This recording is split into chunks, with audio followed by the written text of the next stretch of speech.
बलूच विद्रोहियों ने फिर मुनीर सैनिकों को बम से उड़ाया। जैश के डेथ स्क्वाड का भी किया खात्मा। पाकिस्तानी सैनिकों के एक बार फिर चीथड़े उड़ गए हैं। पाकिस्तान को एक बार फिर उसकी औकात पता चल गई है। अब तो मुनीर ने भी डर से अपना घर खाली कर दिया है और खबर तो यह भी आ रही है कि मुनीर की मौत हो गई, क्योंकि पाकिस्तान में पिछले एक हफ्ते से मुनीर को किसी ने नहीं देखा। पर क्या वाकई ये सच हो सकता है? क्योंकि बलूच विद्रोही अब सिर्फ बलूचिस्तान तक ही सीमित नहीं रह गए, वो अब इस्लामाबाद और कराची तक पहुंच गए हैं। बलूच विद्रोही ने पहले पाकिस्तानी सैनिकों को जहां बम से उड़ाया, वहीं अब इस्लामाबाद और कराची में भी बम फिट किए जा रहे हैं, जिसके बाद रोजाना पाकिस्तान में बम धमाकों की तस्वीर और पाकिस्तान की सड़कों पर खून ही खून नजर आ रहा है, जिसका जिम्मेदार सिर्फ और सिर्फ मुनीर है। क्योंकि मुनीर ने सिर्फ आतंकियों का साथ दिया, अपनों का नहीं। और अब जब अपने ही अपना हक मांग रहे हैं तो उन्हें विद्रोही कहकर उन पर गोलियां बरसाई जा रही हैं। इसका अंजाम आज पूरा पाकिस्तान भुगत रहा है। नमस्कार, कैपिटल टीवी का खास शो कच्चा चिट्ठा देख रहे हैं आप। मैं हूं आपके साथ हर्ष भारद्वाज। बलूचिस्तान के विद्रोहियों ने पाकिस्तानी सेना को एक बार फिर भारी नुकसान पहुंचाया है। उन्होंने न सिर्फ बड़ी संख्या में पाकिस्तानी सैनिकों को मार गिराया, जिनकी संख्या हजारों बताई जाती है, बल्कि बलूचिस्तान में सक्रिय जैश ए मोहम्मद के डेथ स्क्वाड को भी खत्म कर दिया। अब पाकिस्तान उन्हीं डेथ स्क्वाड के सदस्यों को आम नागरिकों के तौर पर गिन रहा है। लेकिन बलूच विद्रोहियों ने साफ किया है कि पाकिस्तान के सैनिकों को नहीं छोड़ेंगे और मुनीर को भी नहीं। मुनीर को धमकी भी दी गई कि उसकी कब्र खोदी जाएगी। पाकिस्तान में तो ऐसी खबरें भी चल रही हैं कि मुनीर की मौत हो गई है, लेकिन इस खबर में कितनी सच्चाई है यह कहा नहीं जा सकता और ना ही इस खबर की कोई अभी तक पुष्टि हुई है। पाकिस्तान के विशेषज्ञों ने बताया पूरा सच। दरअसल प्रसिद्ध पाकिस्तानी सैन्य विशेषज्ञ और मिलिट्री इंक की लेखिका आयशा सिद्दीका का कहना है कि बलूचिस्तान में पाकिस्तानी सेना के लिए बाहर निकलना मुश्किल हो गया है। पाकिस्तानी सैनिक कंटोनमेंट में कैद होकर रह गए हैं। कोई भी सैनिक कंटोनमेंट के बाहर एक आसान लक्ष्य है। बलूच लोग उन्हें अपना मानते ही नहीं है।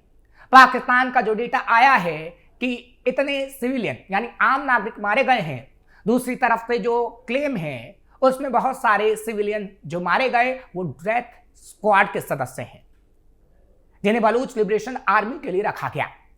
जैश ए मोहम्मद के लोग इसलिए रखे जाते हैं ताकि वो बलूचों को मार सके, और पाकिस्तान जो आतंकी मरे हैं जैश के उसे ही सिविलियन बता रहा है और आंकड़े छुपा रहा है। बलूचिस्तान में जैश के आतंकी क्या कर रहे हैं? पाकिस्तानी सेना ने बलूचिस्तान में बलूच लिबरेशन आर्मी का मुकाबला करने के लिए बड़ी संख्या में जैश ए मोहम्मद के आतंकवादियों को तैनात किया है। ये आतंकवादी आम लोगों के साथ घुल मिलकर बलूच विद्रोहियों के खिलाफ ऑपरेशन में पाकिस्तानी सेना की सहायता करते हैं। इन आतंकियों को बाकायदा पाकिस्तानी सेना पैसे और हथियार देती है ताकि वो आम लोगों की भीड़ में जाने से बची रहे।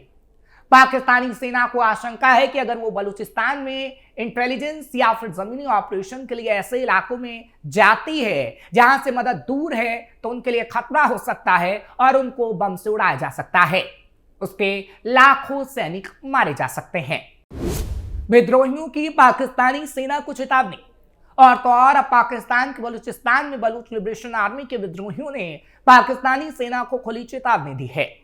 उन्होंने 1971 युद्ध की याद दिलाते हुए कहा है कि बांग्लादेश में तो 90,000 सैनिकों की पैंट उतरी थी, हम जिंदा उनकी खाल निकाल लेंगे। उनका बयान ऐसे समय में आया जब विद्रोहियों के हमले से बलूचिस्तान जल रहा है। पाकिस्तानी सेना बलूचिस्तान छोड़कर भाग रही है। बलूचिस्तान के आम लोग भी पाकिस्तानी सेना के खिलाफ मोर्चा खोले हुए हैं और उन पर बम बरसा रहे हैं। बलूच विद्रोहियों ने क्या कहा? नुस्खी में बलूच लोगों की एक रैली को संबोधित करते हुए बीएलए के एक विद्रोही ने कहा, आज अगर आप जंग में शामिल होते हैं तो इंशाअल्लाह हम कब्जा करने वाले यानी पाकिस्तानी सेना को मार गिराएंगे। 90,000 पाकिस्तानी सैनिकों की पैंट बांग्लादेश में उतरवा दी गई थी। अगर आप आज शामिल होते हैं तो हम उनकी खाल जिंदा ही उतार देंगे और पाकिस्तानी सैनिकों की हड्डियां तोड़कर टुकड़े टुकड़े कर देंगे, जिसमें मुनीर भी शामिल होगा। बलूचिस्तान में आम लोगों को मार रहा पाकिस्तान। दरअसल बीएलए विद्रोही बलूचिस्तान में ऑपरेशन हेयर ऑफ चला रहे हैं। पिछले 5 दिनों में पूरे बलूचिस्तान में दर्जनों जगहों पर हमले हुए हैं। इस दौरान प्रांत के कई हिस्सों में इंटरनेट और ट्रेन सेवाएं बाधित है। प्रमुख सार्वजनिक कार्यक्रम भी प्रभावित हुए हैं। पाकिस्तानी सेना इसका बदला लेने के लिए बलूचिस्तान के आम लोगों को निशाना बना रही है।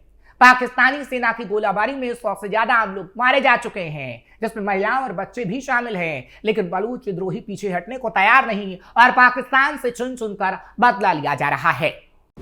बलूचिस्तान के कई शहरों पर हमले।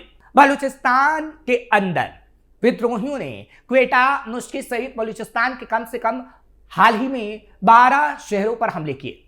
31 जनवरी को ऑपरेशन हेरोफ के दूसरे चरण की शुरुआत के बाद से हमले लगातार बढ़ते जा रहे हैं और पाकिस्तानी सैनिकों के मारे जाने की खबरें आ रही हैं। बीएलए के प्रवक्ता जिन बलूच ने एक संक्षिप्त बयान में इस निर्णायक प्रतिरोध की घोषणा बताते हुए कहा कि ऑपरेशन हेरोफ का नया चरण कब्जाधारी राज्य और उसकी सभी सैन्य और प्रशासनिक संरचनाओं के खिलाफ निर्देशित है। ऑपरेशन हेरोफ है बेहद खतरनाक। वही सेना को तितर-बितर करने के लिए बीएलए एक साथ कई जगहों पर समन्वित हमले करती है, जिसे ऑपरेशन हेरोफ के तहत किया जाता है। इसका एक उदाहरण ऑपरेशन हेरोफ, जिस बारे में हम आपको बता रहे हैं, उसको ब्लैक स्टॉर्म भी कहा जाता है, क्योंकि इसका दूसरा चरण 2026 में शुरू हुआ था, जिसमें 12 शहरों पर हमले, राजमार्गों को बंद करना और पाकिस्तानी झंडों को बीएलए के झंडे से बदला जाना शामिल था। 2025 में बीएलए ने 521 हमलों की जिम्मेदारी ली थी, जिसमें 1060 से अधिक पाकिस्तानी सैनिक मारे गए थे। बीएलए मुख्य रूप से पाकिस्तानी सेना, पुलिस, बुनियादी ढांचे जैसे गैस पाइपलाइन और रेलवे, चीनी परियोजनाओं जैसे सीपैक और गैर बलूच निवासियों को निशाना बनाता है। वो चीनी इंजीनियरों और श्रमिकों पर हमला करते हैं क्योंकि उनका मानना है कि पाकिस्तान उनके संसाधनों का शोषण कर रहा है। ये समूह सोशल मीडिया का भी उपयोग करता है। वो टेलीग्राम, व्हाट्सएप और रंबल जैसे प्लेटफॉर्मों पर हमलों के वीडियो, प्रचार सामग्री और शहीदों की कहानियां साझा करते हैं। इससे भर्ती में आसानी होती है, ताकि भर्ती ज्यादा से ज्यादा हो पाए और पाकिस्तानी सैनिकों की कब्र बनाई जा सके। दरअसल ये संघर्ष बलूचिस्तान की अर्थव्यवस्था और सुरक्षा को बुरी तरह प्रभावित कर रहा है। पाकिस्तानी सेना बड़े पैमाने पर अभियान चला रही है, लेकिन अलगाववाद कम नहीं हो रहा है। विशेषज्ञों का कहना है कि सिर्फ सैन्य कार्रवाई से समस्याओं का समाधान नहीं होता है। राजनीतिक संवाद और विकास जरूरी है, लेकिन पाकिस्तानी सेना और सरकार दमन के जरिए इन्हें काबू करना चाहती है, जो नामुमकिन है। बलूचिस्तान के लोग लड़ाके माने जाते हैं और पाकिस्तान की जातियों ने आग में घी डालने का काम कर डाला है। आजाद पसंद विद्रोही पाकिस्तान की हर जाति और जुर्म का जवाब अब बड़े पैमाने पर देने लगे हैं और ऑपरेशन हेरो भी इसका सबूत है। पाक के खिलाफ बीएलए की हाल की कार्रवाई। 4 जनवरी 2025 43 पाकिस्तानी सैनिकों की मौत। 1 फरवरी 2025 18 अर्धसैनिक बल के जवानों की मौत। 12 मार्च 2025 ट्रेन हाईजैक, 200 सैनिकों की हत्या। 16 मार्च 2025 बस पर हमला, 90 सैनिकों की मौत। 6 मई 2025 6 सैनिकों को मार डाला। 7 मई 2025 12 सैनिकों की हत्या। 8 जुलाई 2025 18 सैनिकों की हत्या। 10 सितंबर 2025 20 सैनिकों को मारा गया। 12 अक्टूबर 2025 जहां 95 सैनिकों की लाशें बिछा दी गई। 14 दिसंबर 2025 16 पाकिस्तानी सैनिकों को मार डाला गया। 31 जनवरी 2026 जहां 12 सैनिकों की हत्या कर दी गई। फरवरी में भी पाक फौज को मौत के घाट उतारा जा रहा है। क्या है बीएलए? कब बनाई अपनी आर्मी? अब आपको बताते हैं वो बलूच विद्रोही कौन है और विद्रोहियों का संगठन कैसे बना। लगभग 25 साल पहले सन 2000 में बलूचिस्तान के लोगों ने अपनी सुरक्षा और अधिकारों को सुनिश्चित करने के लिए एक सशस्त्र सेना का गठन किया, बलूचिस्तान लिबरेशन आर्मी। इस समूह में 6000 से अधिक लड़ाके हैं, जिनकी संख्या अब 60,000 तक बताई जाती है, जो आधुनिक हथियारों से लैस है। यह बलूचिस्तान का सबसे बड़ा संगठन माना जाता है। हालांकि पाकिस्तान सरकार ने 2006 से इस पर प्रतिबंध लगा रखा है। इसके बावजूद बीएलए लगातार अपनी क्षमता को बढ़ा रहा है, हथियार हासिल कर रहा है। दुनिया जानती है कि 1948 से ही बलूचिस्तान पाकिस्तान की सैन्य दमन नीति का शिकार रहा है। पाकिस्तान ने उसका दमन किया है। पाकिस्तान ने बलूच जनता के राजनीतिक, आर्थिक और सांस्कृतिक अधिकारों को छीना है, जिसका परिणाम वो भुगत रहा है, क्योंकि उनकी आवाज को बेरहमी से पाकिस्तान दबाता रहा है। मानवाधिकार संगठनों के मुताबिक बलूचिस्तान में पिछले 2 दशकों में हजारों लोग लापता हुए। पाकिस्तान की इंटर सर्विसेज इंटेलिजेंस यानी आईएसआई पर बलूच छात्रों, लेखकों और कार्यकर्ताओं को अगवा करने, एनकाउंटर्स में मारने के आरोप लगते रहे। कई बार सामूहिक खबरें भी मिली हैं जो बलूचिस्तान में मानवाधिकारों के उल्लंघन की कहानी को सीधे बयां करती हैं। वहां ना तो स्वास्थ्य सेवाएं हैं, ना शिक्षा का ढांचा, ना ही मूलभूत सुविधाएं। प्राकृतिक संसाधनों जैसे गैस, कोयला और खनिजों से भरपूर होने के बावजूद बलूच लोग गरीबी में जी रहे हैं, जबकि इन संसाधनों से बाकी पाकिस्तान समृद्ध हो रहा है। ऐसे में बलूच लोग विद्रोह नहीं करेंगे तो और क्या करेंगे?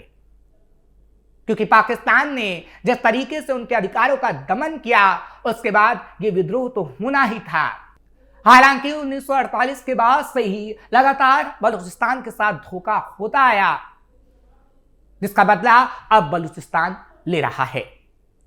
आपको ये खबर कैसी लगी? कमेंट सेक्शन में जरूर बताएं। खबर को लाइक शेयर करें। कैपिटल टीवी को सब्सक्राइब करना मत भूलिएगा।